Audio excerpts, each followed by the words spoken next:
Vote পরবর্তী হিংসায় প্রাণ যায় অভিজিৎ সরকারের। বিজেপি কর্মী খুনের পর দ্বিতীয় চার্জশিট পেশ করেছে সিবিআই, যেখানে নাম রয়েছে পরেশ পাল থেকে শুরু করে তৃণমূলের কাউন্সিলরেরও।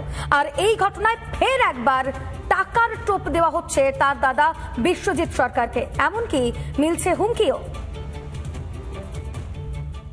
এরা টোপ দেবে, তারপর জানে মেরে।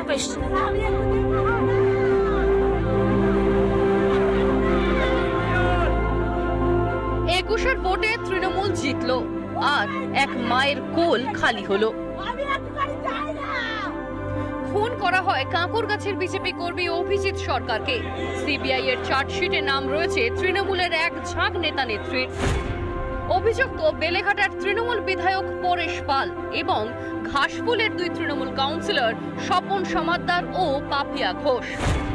এরপরেই শুরু ঘাসফুলের খেলা। অভিযোগ, মামলা থেকে নাম তুলতে টাকার টোপ দিচ্ছে বিধায়ক পরেশ পালের লোকজন। টোপও তো এসেছিল আপনার কাছে অনেক, কালকের পরেও তো এসছে। কালকে পরেও এসেছে? হ্যাঁ, তো কি করবো আমি? এরা টোপ দেবে, তারপর জানে মেরে।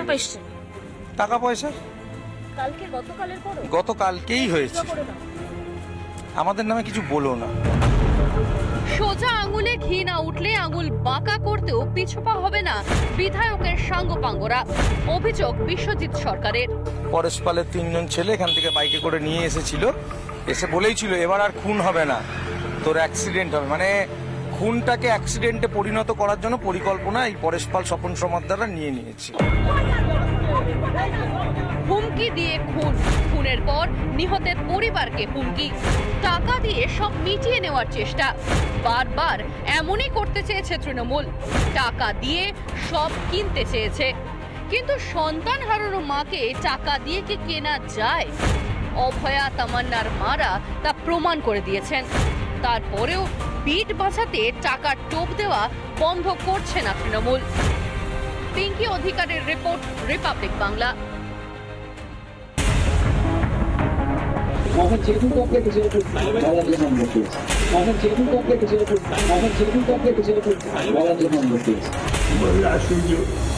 নাম ধরে ডাকবে নাকি আমাকে?